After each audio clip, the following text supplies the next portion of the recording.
Welcome to Sincerely Future You, a podcast that helps ambitious women like you make decisions today with the future you in mind. Hi, Hapsters. As always, when we have a guest on the show, it's an exciting episode because the vibe is just different. The vibe is different when you get to hear it, not just from me telling you about what coaching is like or about a tool of coaching, but from an actual Hapster themselves and their experience with it. The ups, the downs, the goods, the bad, the ugly, all the things.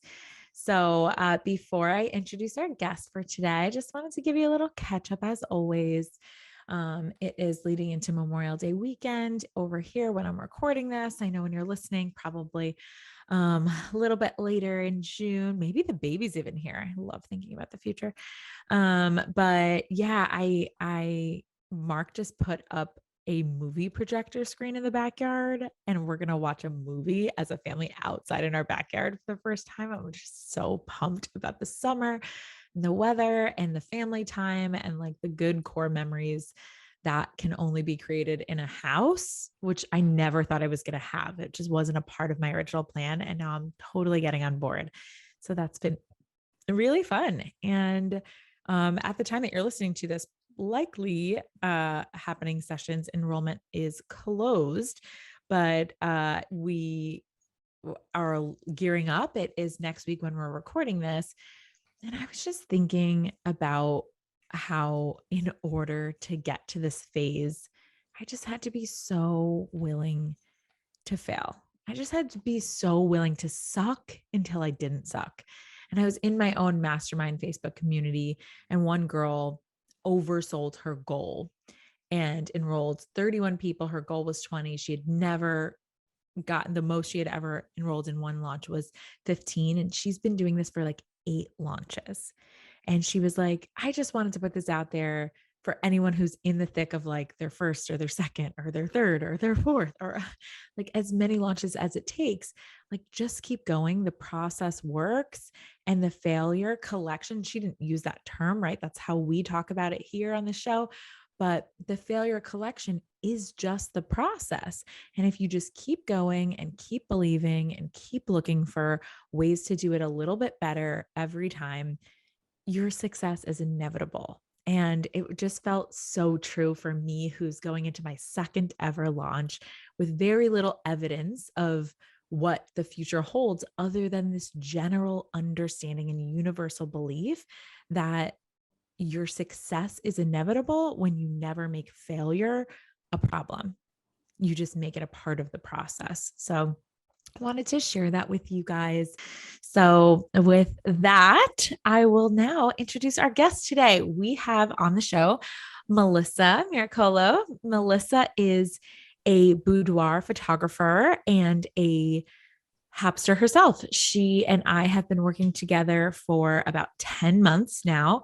Both we have worked together one-on-one, and now she is also within the container of happening sessions, and she comes and participates in that container. And I just thought she was the perfect person to have you guys on to share, the real true 50-50 experience of going all in learning these tools and processes and watching your thoughts and being willing to set big goals, go for them, hit them, and continue to move the benchmark, and what that has felt like for you. I think she's in a really interesting place in her business, and I wanted to have her on the show before she's so successful that you guys start to think of her as a unicorn.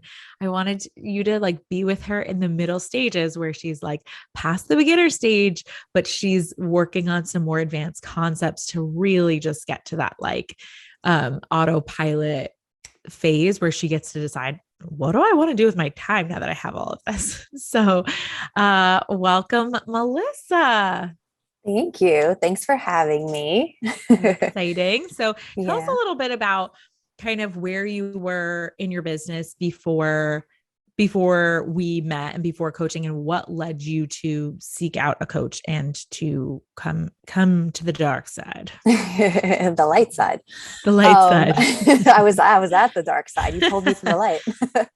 um, I mean, I've been a photographer for a long time, close to 20 years. I mean, I started in high school and right in college. I was assistant, like photography's been a huge part of my life for a very long time.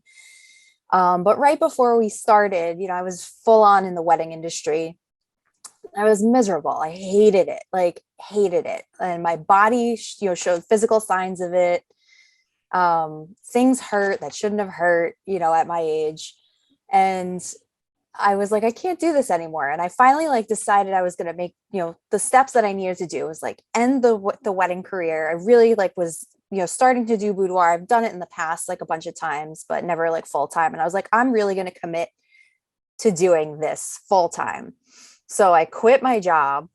Yeah. So tell us, you were working at a studio, right? Yeah, so yes. That was most of your income was coming from that? Most of my income was coming from the studio. I worked for the studio in-house and shot for them, in addition to doing some of my own freelance stuff. But it was primarily the studio. It was the studio's rules. It was the studio's hours. It was the studio's policies. And I didn't like a good majority of them. And it was a constant battle of why don't we try this? This makes more sense, but it's not my company. It's not my, my studio. So I didn't necessarily have a say. I could make suggestions. And I just, I knew it was holding me back from, really becoming successful. So July of last year, I officially quit and was like, no, I'm going to pursue this full time. I was doing it, on my off days as much as possible. And I finally, ripped off the Band-Aid and quit. And that was it. And then I went, oh God, what do I do? I was like, that must have been scary. I know a couple of the girls in happening sessions right now, one in particular who I'm sure is listening is on the precipice of quitting her job. And she's in that feels. And meanwhile, you had different thoughts about quitting. You were like, for sure, this is the route to my successful blah. And then you had the feelings after quitting versus she's having them right now, but they're the same feelings. So what were the feels? I mean, it's, it's terror because where's my money coming from? It's not consistent. It's, now it's fully up to me. I don't just have to show up. I have to work, work for it, but in a different way or a different sense. So it's a lot of uncertainty and, how am I going to find my clients? Where are they going to come from? How do I pursue this? And I had little,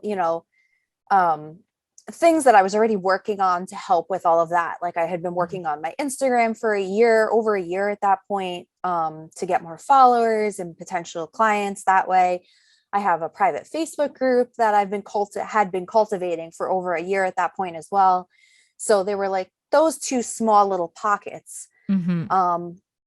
But I constantly felt like I have all this stuff to do and I don't know how to do it. And I have to do this. And I had lists and then I would get overwhelmed and then I would just walk away from it and be like, I'm too stressed out. I don't want to do this. Yeah. So, I think I heard you speak last July at, an event. Mm-hmm.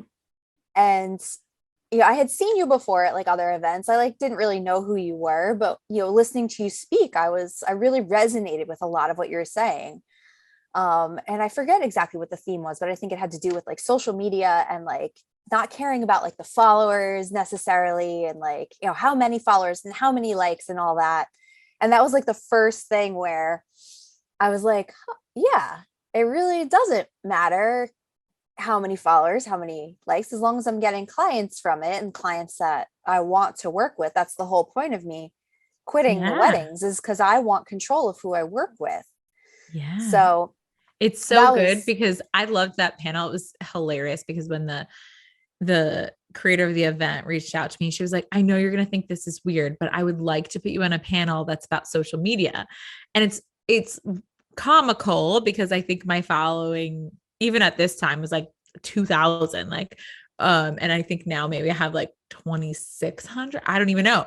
And that's not a lot. It's like, I'm not an influencer by any means, Yeah. but one of the reasons she wanted to have me on the panel was because of my thoughts about social media help me to use social media to my advantage and not to use those vanity metrics against myself, which is what I was seeing so many people do in the beginning stages of their business. They could only think of social media as a lucrative tool for them when they had the evidence of X number of followers or X number of likes on their posts or X number of reels going viral or whatever it was. And I was just like, I don't like to wait for those things. Like I let the math catch up with my vision for those things. And instead, we just always know that like every tool that we have, but especially social media, is like a tool that one person can convert and one person can turn into two. It can turn into many, right? We set the goal and we just reverse engineer it. Yeah, exactly. So, at that point before that panel, I heard, I did the exact same thing. I was like, I don't have enough followers. I need more likes. I need more people to see it. I need something to go viral because I need, I wanted to cast the net to everyone, but that's not who I want to work with. I have a very specific idea of who I wanted to work with, but for some reason I wanted to cast the net to everybody and be like, well, let's see who it reels in, Yeah. And probably that was coming from your scarcity about the very first question that you said popped into your head the second that you quit your job, which is, where's my money going to come from? And when we're asking that question, we're setting our brain to task to try and just like think about how to create money, not how to create best clients. Right. Which is something that we've worked on together, and getting really specific. So tell me, so then now you're like, okay, I resonate with this girl. I don't really know, but I want to be successful. So I'm going to come on, I'm going to hire her. What were your thoughts when I told you how much it costs to work with me? And how did you handle that? I mean, it was definitely shock. I'm sure if I was drinking something, I might have spit it out. But there was something in me that said, this is what you need to do to help you get to the next level, to really like launch yourself in your career. Like this is the key to what's going to open more doors, and not necessarily to, yes, to clients, but more like doors within myself to understand my potential and retrain my brain in certain ways. Like we had that consult call, and like I said, it was absolute shock at the price. And I was like, I'm going to do it. And I said, yeah, let's do it. And then again, after I said yes, I was like, oh my God, where's this money coming from? I don't have that kind of money. I wanted to find the thought for you because I think that it's just, I want someone to be able to do what you did, because as you know, like you can get to where you are right now and you can be like, oh, okay, like the return on the investment, like I've made more since working with her than I have spent on working with her. Right. But at the time when you're in a place of scarcity around money, how do you overcome? It's kind of like, it takes money to make money, that thought, or like it takes evidence, or it takes like the results of me creating money to believe that I'm capable of creating the money. And that's not how it works. It's using the model backwards. It's like, you actually have to believe that you're capable of creating the money before you create it. So I watch so many entrepreneurs waste so much time being like, I desperately want to come and make all these improvements. I know that working with you is the next best step. I just need to first go and make money to prove that I can believe that I can consistently make enough money. And I'm like, no.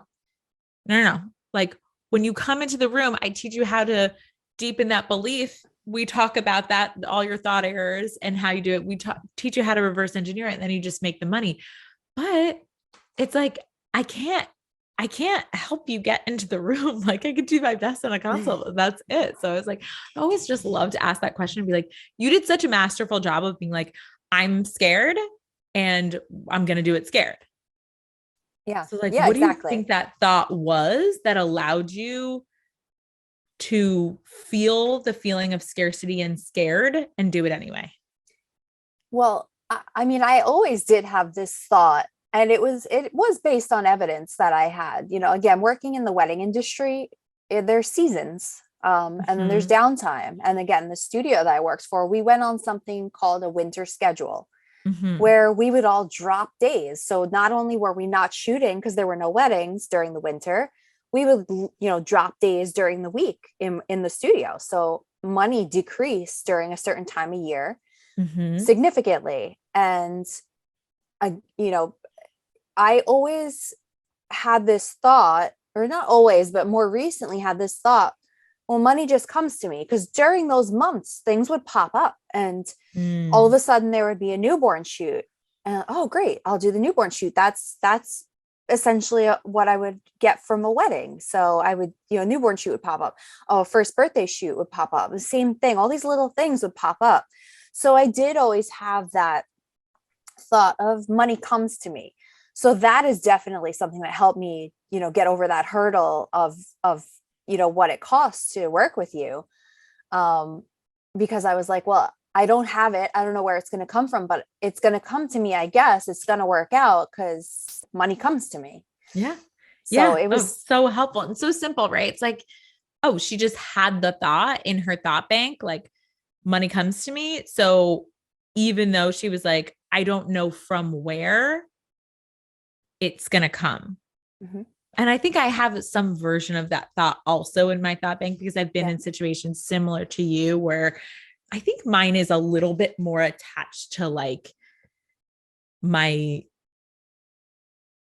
myself and my identity. It's like, oh, I'm just a person that will never let myself not have money. Like I'm responsible for creating my own money. And I just am a person who creates money. So I think that they serve the same purpose, right? It's like yours is Mhm, like money comes to me, whether I'm creating it or the universe is bringing it to me. I kind of mhm, like that flavor of it. And like mine is just like, to me, it feels so grounding and controlling of just like, oh, I'll always, my brain will always figure out a way to create the money that I need. mhm. And so you guys can borrow whichever flavor Melissa's or mine's, like chocolate and vanilla. They're Or both both. great. Mix them both And together. yeah, swirl them together and do what you need to do to take that next step. So fast forward, we started working together. What was your like main goals that you said like in our first 6 months? I forget exactly of like what you wanted that would look like success for you in your business. Yeah, well, I mean, I remember watching, you sent over a video of, previous Hapsters who worked with you, and a lot of them talked about time and having more time and time management. Mm, And that was like something I definitely need to work on. I I called myself, like a free spirit, like spontaneous, and I want to do what I feel like doing when I feel like doing it. And I didn't really have necessarily a routine, like a solid routine that I followed. It was just kind of like wishy-washy, like I have to do this, I guess I'll just do this. I have to do that, I guess I'll just do that. I have so much yeah. other stuff to do. So Reactive. one of my, yeah, exactly. So one of my main things that I wanted to work with you on was, like helping me with my schedule and scheduling. Um, and that was like, I think the biggest hurdle. And it's something I am still working on. Like up until maybe Yeah. like a week or two ago, I kind of like stopped doing it again. And Yeah. it's a lot of my schedule kind of like works itself out, but like the little things, I just was like, I don't feel like doing it. Yeah. And we go through phases too. I think one of the things that was so amazing about like where you were at the end of our first 6 months of working together before you created the second was like, you now have this skill of knowing how to manage your time, and you have the thoughts about time that are really useful. Like you even just said one, and I don't even think you realized it. You were like, my schedule just kind of works itself out. That's a useful thought. Like if someone doesn't have that thought and then they go to schedule and they schedule meticulously and then something interrupts it, their thought is like, it's broken now. The schedule is broken. It's a problem. It's whatever. And you might just couple scheduling with the thought when interruptions happen, like the schedule works itself out. If someone Mhm. cancels, something else slides in. It's like just that's how it works. And your brain seeks evidence for that. And it also creates more evidence of that and more results of that, which I love. So yeah, you mastered the skill, you understood the tool, and then you get to decide. I mean, you had a personal issue that happened, with your brother and everything, and your priorities shifted after having been really in a groove of scheduling. We talked about this, about how like if working in a more loose scheduled structure with only your clean thoughts about time is serving you and creating the results that you want, I don't have a problem with you taking a break from the meticulous scheduling process until you notice it affecting your results. And then you go back to it. What happened? Exactly that. Like I was totally comfortable and confident with abandoning essentially the schedule to, deal with a family emergency. And I brought work with me. Like I ended up, for those listening, I stayed with my brother in New Jersey. It was there back and forth, multiple days a week. He was injured at work and he needed, care. And, I brought work with me. I was doing appointments, from Zoom, like from a back bedroom with the, his dog trying to climb all over me. And I just, pivoted. I know we use that term sometimes, pivoted and worked around it. And I was totally fine with it because I understood the circumstances of what was going on. And you were creating like massive results in terms of like your money. You're like, okay, great. Like I can take care of my brother. I can have a flexible schedule. I can be the person that doesn't have to like take off or sacrifice, and I can still make my revenue goal for the month. Exactly. Yeah. And it just makes you feel so powerful. And I always remind people of this when they're first learning scheduling and they want to like do it right. I'm like, listen, I teach a very specific process to help you. But when you find that one part of the scheduling is not helping you, we never use my tools against you. We drop whatever's not serving you at that time until we see a dip in results, and then we pick it back up. So then what happened after that too? So like you were in that for a couple of months, maybe 2 months or so. Yeah. Yeah. So it was a lot of back and forth, and I kind of just like abandoned the whole schedule idea and just kind of, worked through it. I still had, my thoughts were a lot cleaner surrounding my to-do list, so to speak, or to be scheduled list. And so I felt good about even just not having the schedule. And then once everything's, all the dust settled and I was back home and, my, regular work routine, I just noticed I was, I guess I'll say slacking off again, where I was like, I have to do this. I don't feel like it, and just, my mom would reach out and be like, hey, you want to go, to Marshall's with me or TJ Maxx? And I would be in the middle of like editing and be like, yeah, and drop what I'm doing. All sorts of buffering happening, right? Which is easier to do, easier to avoid. For those of you who are newer to the podcast, buffering is just seeking false pleasure to avoid experiencing negative emotion. And sometimes negative emotion is just like a natural part of like showing up to our schedule, because our brain likes comfort and ease and instant gratification, and it doesn't love editing photos. Nope. Right.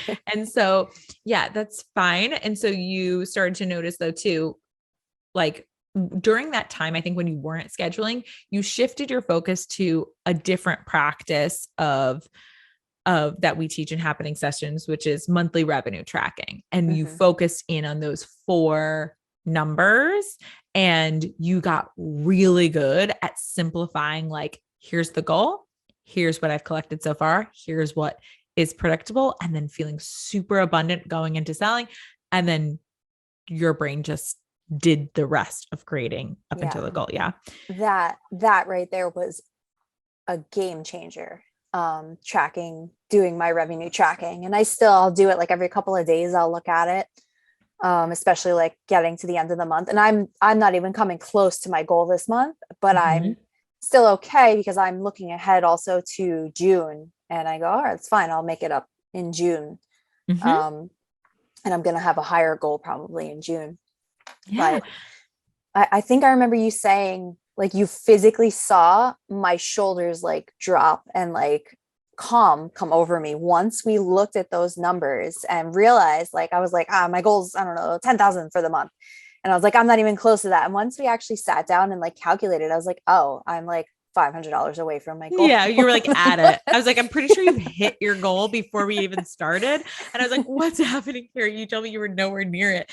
And that's what happens, right? It's like when we're a solopreneur, our brain is used to just like chattering with itself. And the problem is in that setting, when you're just only in your head, is that you can't see your thoughts for what they are. You think your thoughts are facts. All the drama mixes in with the facts, and you just can very easily take what is clearly mathematically one thing and make it a completely other doomsday scenario. And it's comical, right, in group, because we watch people do the same thing as us and we could see it so clearly in them. But then we get coaching and we're like, we can't see that we're doing it. Yeah. So that's why it's so important. That's why in happening sessions, we always just say, like, you need to focus on couple the math with processing emotion and with learning how to manage your mind and find the right thought plan and the right belief plan that's going to allow you to take the action that you want to take. Right. Mm-hmm. Because if you're taking a lot of action from the belief that you had that you were nowhere close to your goal, what do you think you typically do when you're believing like, oh, I'm nowhere close? What's your go-to?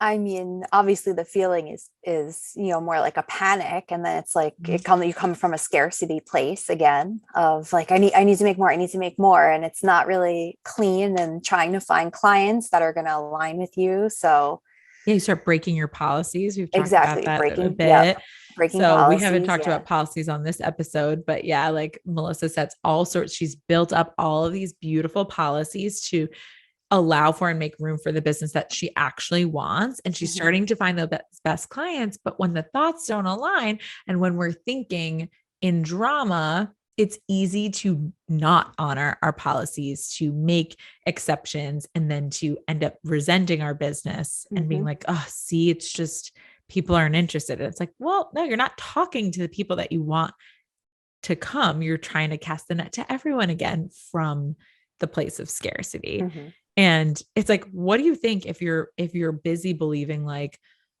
oh my gosh, I'm nowhere near my goal, and you're feeling like dread and panic and just like defeated, and then your mom calls and is like, do you want to go to TJ Maxx? What do you think your chances are of going? I mean, I almost never say no to TJ Maxx. So. Yeah. You're a Maxinista. Yeah. But like, yeah, I think it's really high. Like you're just so much more likely to buffer and show up not as your most masterful CEO self when you're believing that like, what's the point? Like I'm nowhere near my goal anyway. Like this just feels terrible. I just want to feel better. The human nature way to try and just feel better is to seek it in some sort of instant gratification way. We'll go and just shop and buy something. And as you guys know, I know the insides of everybody's money situation too, because you need a budget. And it's like, and when people tell me like, oh, the money's not there, you know what I see usually an uptick in? Expenses going up that are just like unnecessary, but it's human nature. Like everyone does it. When we're reactive to feeling like we don't have enough money, we try and prove it to ourselves by like spending and then trying to feel better from that, which is this temporary feel good. And then a horrible spending hangover. Yeah. And the solution really is just the willingness to feel the discomfort and the constraint or whatever that particular thing calls for. And then to just get back to being like, okay, what's the math? What's the math here this month? And then if the math isn't adding up in that 1 month, like I've had many months of this, or you're currently, that's another reason I love to have guests on when they're like in the middle of something that is not just sunshine and rainbows. Yes, it's inspiring to listen to people who have like quote unquote, like everything's going great and they've made it like, but I find it way more important to have on clients who have made great strides and are also in the middle of working something out. Something is Yeah. not working. Like they're in the failure collection. We celebrate that over here. Mm-hmm. It's a part of the process. I talked about it in the intro to this episode. So you said something really beautiful. You said like, yeah, I'm not, well, this is a thought, not a fact. I'm not coming close to hitting my goal. I'd rather hear the numbers, right? Like my goal is X, current cash collected is this, current predictable is this. Like that is the drama speaking over the math. But if we're looking at it and even the math is saying like, okay, I've collected X, it is not the goal, or it's half the goal, 50% Mm-hmm. of the goal. Then it's like, oh, what do we decide that we want to believe about the future? Right. And I'm at about 40% of my goal right now. Mm-hmm.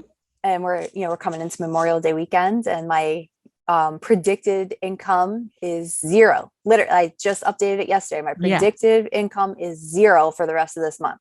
Mm-hmm. Potential income is, I think it's like 1,200 to 2,600, Mm-hmm.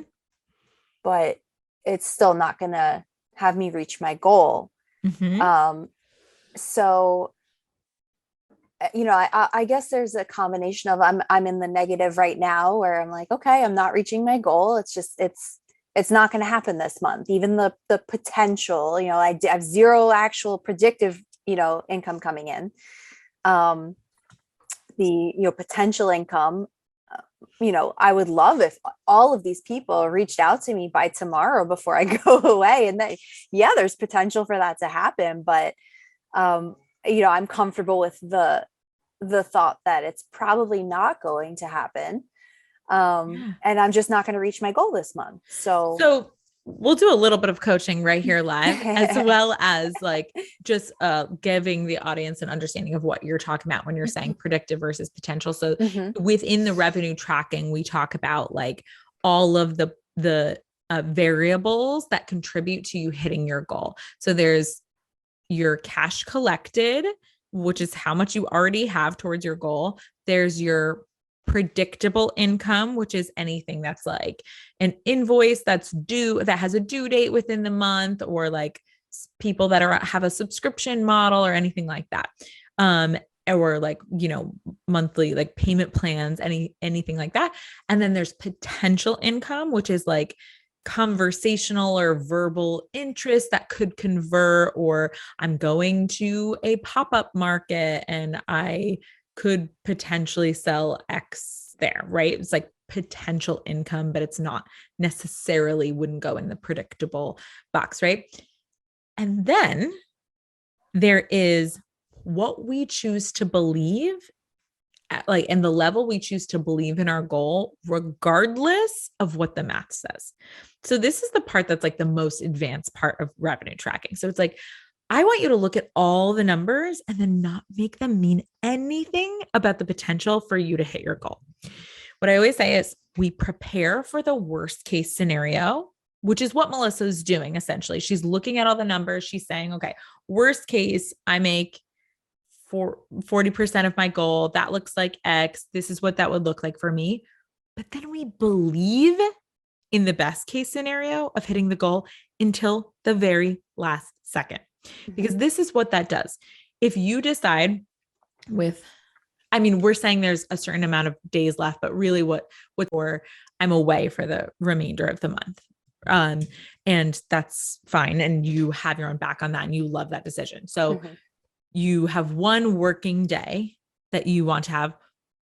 What would happen and how would you show up differently if you believed in the inevitability of the 10K, or I don't know, actually know what your goal is this month. 10, yeah. Yeah. If the 10K all happening by the end of the month, like it's already done. And you're like, wow, this is crazy. It must all come in the last month. Well, what would that look like? How would you show up differently? Who would you converse with?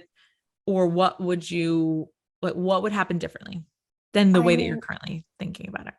I guess it's interesting because I feel like I did that this week already. I basically was like, let the math catch up with my vision. All right, we got a couple of days left before I'm away. And I don't have necessarily much expected income. So let's figure out like where it could potentially come from. And I, reached out to some clients. So I was more proactive about like directly reaching out to people who've, expressed interest in me. And then there was other people that didn't express interest in me that I was like, I'm going to ask them if they're interested anyway, because I'm interested in them. Mm-hmm. And I got some positive feedback. And one in particular was like, yeah, I'm totally interested. I'm going on vacation. I'll be back in the second week of June or something like that. So I take that and go, okay, if it doesn't happen this month, if it doesn't, now it's like, I'm leaving tomorrow afternoon. So, I not necessarily even have much in the morning. I think I blocked it out in my schedule so people can't make any appointments with me. So, this is it. A couple of hours left. Yeah, that today. could be a part of the math, right? It's like right. you keep just being like, oh, well, there's more time, but like really in your brain, the math is like, okay, there's 3 hours. And during those 3 hours, like, what am I even willing to take on? Mm-hmm. But what I find interesting about that is like, if you believed it was done and you didn't want to like overwork or hustle there, would you be like, is there some sort of creative way where I could take, like, what would have to happen in order for you to bridge the gap, your gap to goal? I mean, Like, what would have to be sold? Like, what would have to happen? I have one client in particular who was supposed to have an appointment this week for finalizing an album that we're doing. So she would have to just pay that invoice in full. I had another one who ended up canceling her session because she ended up having COVID. Right. So we rescheduled that. So that's another thing that was expected that now is shifted to June.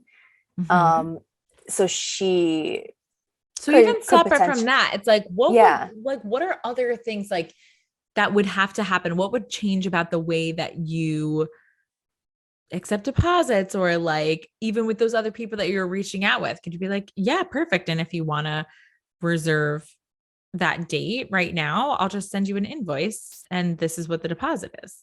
Yeah, I would have to be more accessible for the clients to do that. And that is actually something that I worked on this week. I worked on like to be able to send people to a specific link page.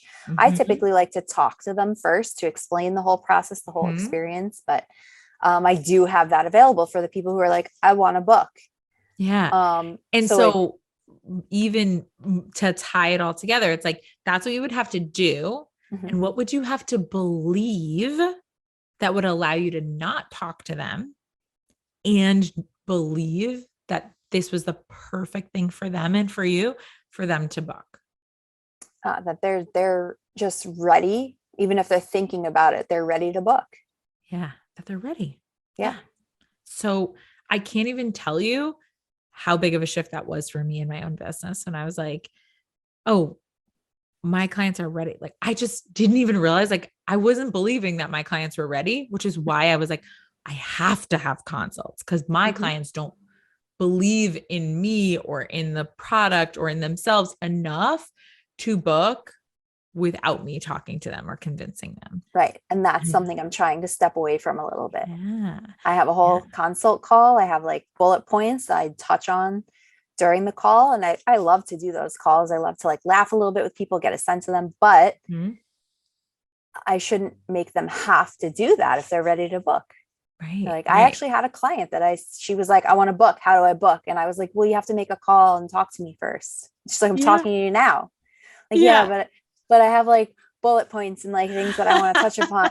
Like she was trying to give me her money and I was like, no. I did this the other day. Like I had a consult into this happening session. I had a consult lined up 2 weeks and I hadn't created in my mind a clean policy around how I wanted to enroll people into this version. And I was like, yeah, I have the enrollment dates, but why am I taking consults? What am I going to do at the end of these consults? And I just like was deciding in the moment what to do. So like this girl was kind of like, yeah, it's so interesting. Yeah, like definitely. And this would be the point where I would typically sell her. But my thought was like, but I have a launch. So is that weird? So I was just like, okay, great. So just stay tuned for the emails about the opening on June 1st. And then like 3 weeks later, it's like, she has completely different thoughts and feelings. Like, Yeah. what was the point? I stalled her out because of my own belief Yeah. that it needed to be a certain way. So I just like offer you and everyone Mhm. listening, like, there's no right way to do business. And it doesn't even matter if you have the evidence in your past that this totally works for you. It's like what's worked to get you here is not going to work to get you there. So we just want to be like onto ourselves. Like, where am I telling myself that, okay, I have to do this differently, but we can't do that and still hold the belief that they're not ready, because that's not going to work. You're just going to be like, okay, try and buy. Here you go. She's not ready. Oh, great. You're not going to like hold the belief for them. You're not going to be reminding them of the value that they get. So thank you so much for just like letting us in and showing us a little bit about what it's like when you're doing the work and you're in the thick of it. Is there Yeah. anything else that you would want to like share with someone who's like just uncertain if they can do it or if they're ready? I mean, it's along the lines of like what you say with like, just let the math catch up with your vision. Like if, if quitting your job is in the back of your mind and you're like, I think that's what's gonna just do it. Just do it. Quit. Like it sounds terrifying. And it sounds like, what do you mean quit my job? Like, again, like, how am I gonna get money? That let the math catch up with it. Like, you Yeah, know, like just I do take know. take the leap, drink the Kool-Aid. I know, right? Like it's fun. This is a Yeah. cool party over here.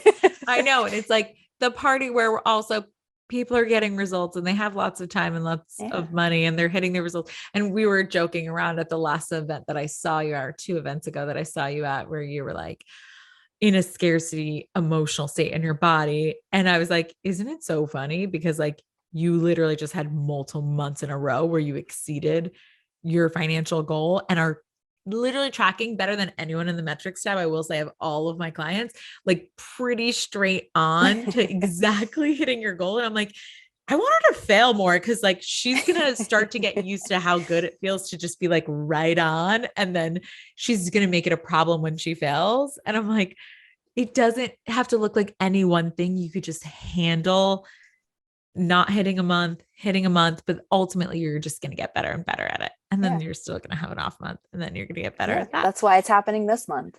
Yeah, exactly. You're like, shoot, I did it. What's missing? And then you just get back to asking those high quality Yeah. questions. Yeah. Zoom in, zoom out. So good. So for those of you guys who are in the New York area or who just want to check out like the work that she does and are really serious about having your own transformation in the way that you look at your body, especially moms. Melissa does an amazing job working with moms. I did a boudoir photo shoot while I was pregnant, a maternity one, and those photos, she just posted some. So if you're even just curious what I look like, super prego in a bra and underwear, head over and follow Melissa. Where can they connect with you if they're interested in a boudoir photo shoot or just seeing your work? Yeah. You can find me at melissamiracolo.com. That's my website. Mhm. My Instagram is Boudoir by Melissa M.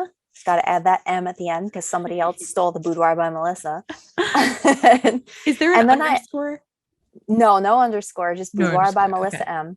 Perfect. And then I have a private VIP Facebook group Yes. that, yeah, I'll do giveaways and stuff in there. That's where most of my clients, or that's where most of my girls see like any kind of promotions, or, if I do booty calls where I do like specialty sets.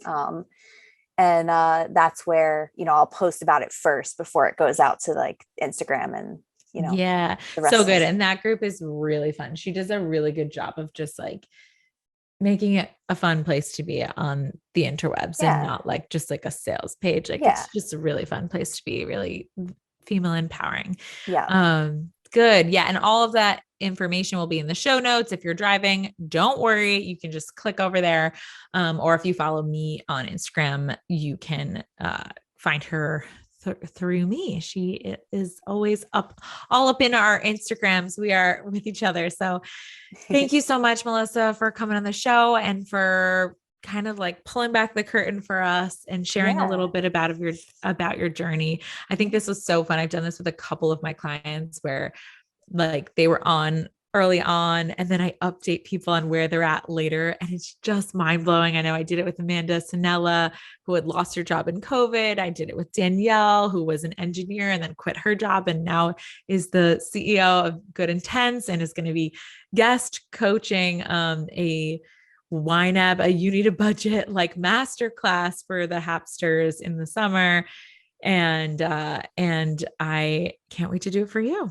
So thanks so much for having me. And yeah, I hope that like people listening who are even considering working with you, like take this as a sign that they should, because it really is going to open, so many doors like inside yourself and just in your world and your future goals. And it's just an incredible experience, and it literally is life changing. So yeah, you can't unknow what you know. You can't unknow what you know once you know it. Yeah, you're like, damn exactly. It. Now I see that all the time. And it's just, it's painful, but it's like, come join us. So good. All right, you guys, go check out Melissa, go get naked and show off your body and get those photos taken. It was such a cool experience for me. But the rest of you guys, come and hang out with us in happening sessions or on the gram. Share with us anything that resonated with you with what Melissa said, and we'll catch you next week. Hey Hapsters, if you want to learn more about today's topic, head over to what'shappening.com/podcast. That's what's happening, what'shappening.com/podcast. If you're a business owner and you're resonating with what we talk about here, what are you even doing? Come hang out with me over where the party's at on Instagram at What's Happening WJess. Again, that's happy, HAPPYNING, and book a discovery call to see if coaching is your next best step.